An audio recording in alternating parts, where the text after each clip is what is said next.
Hello, how's it going? Welcome back.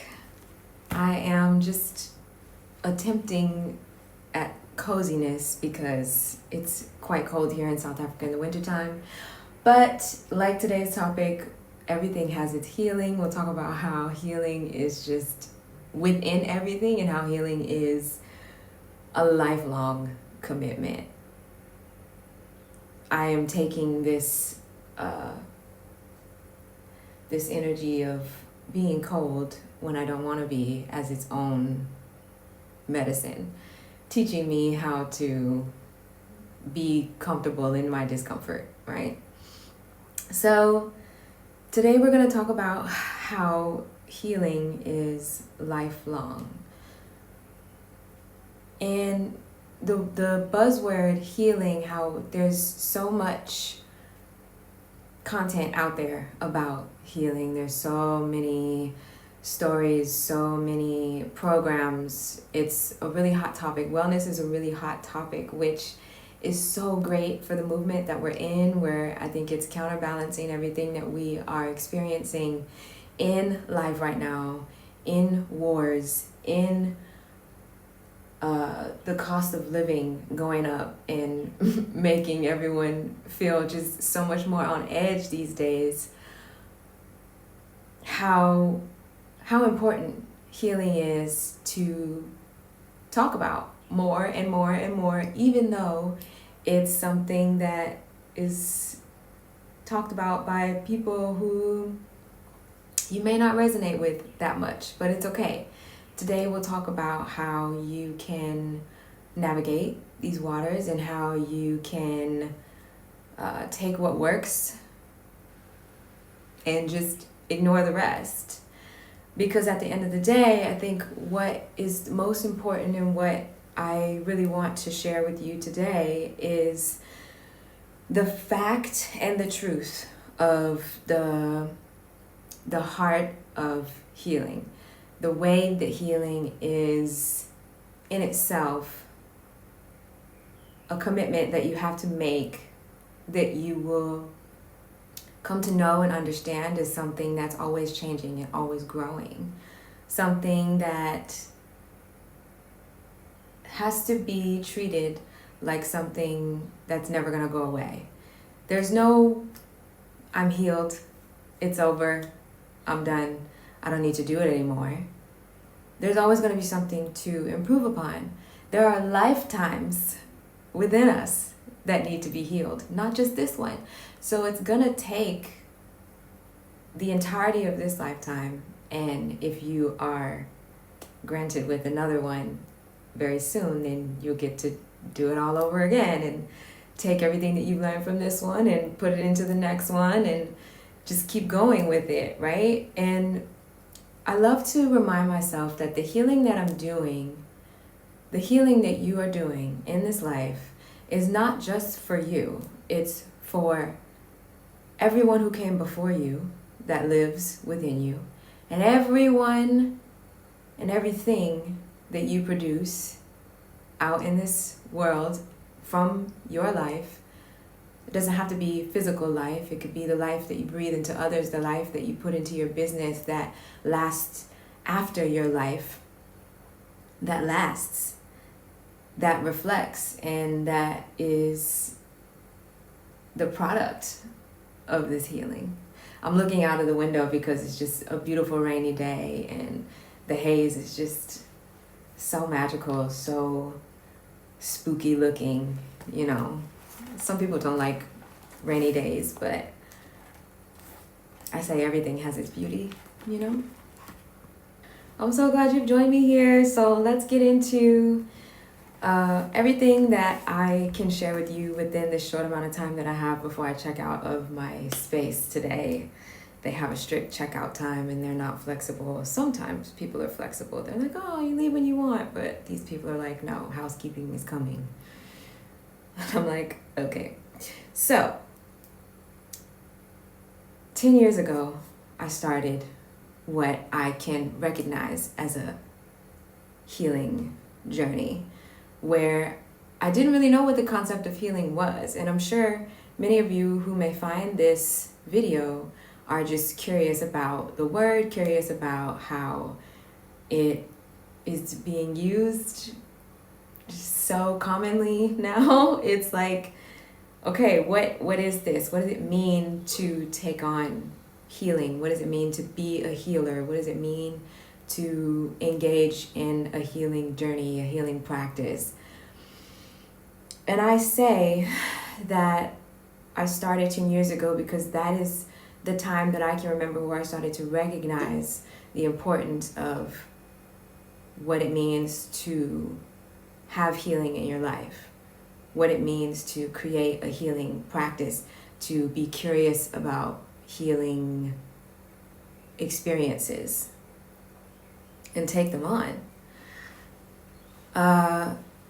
10 years ago, I got into Buddhism, and I got into just other forms of prayer and practice, and started to experiment with different forms of meditations. And that can really open up a lot of doors. When you get curious, it can open up a lot of doors. And so going back to the fact that healing is a lifelong journey, there are many, many practices you'll come across in your life that you will try out, and you'll say, okay, I like this. And you may adopt it as something that you practice in your own life, however you want, for a time. And then you may find something else that you want to add on to your repertoire. You want to squeeze it into whatever you're currently doing that's working. And then maybe that thing just won't work anymore. You won't feel close with it anymore, and you just don't want to do it anymore, and that's okay. To continue to experiment and to continue to open yourself up to all the different forms of healing that there is across timelines, across countries, across religions, across cultures. There are so many options. So you don't have to be someone who ventures out into other cultures and countries and go meditating in the mountains with Buddhist monks like I did. But if you have a religion that you feel really close to, if you have a spiritual calling, something that is itching your ear, something that you find very interesting, that you want to dive deeper into, this is that time. My advice to you is to release the pressure around what healing is supposed to be. There are so many people and outlets and platforms out there that have so many amazing different ways that they have found that work. But I don't necessarily agree with telling people this is the way. This is how you're supposed to do it. And if you don't do it this way, you're damned. If you don't do it this way, you are not going to have a happy life, because we each get to create our own reality and our own idea of what happiness looks like, our own idea of what it looks like to be fulfilled. And so what I'm suggesting to you is that you find ways to take what works for you, find ways to filter out what seems like noise, filter out what makes you feel like resistant. There shouldn't really be too much resistance when it comes to flowing into the heart of your soul, flowing back home to yourself, finding things that feel warm and juicy and good and make you raise your vibration higher than you've ever felt, okay? That's how you want to come to it. And take these practices, take these suggestions that people are giving and try them out.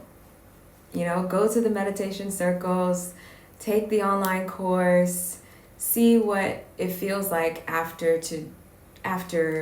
participating, in something like a group meditation online and see how you feel. Meditation in itself, that's a topic for an entirely different video. And I have meditations on this channel if you want to go back and look for them.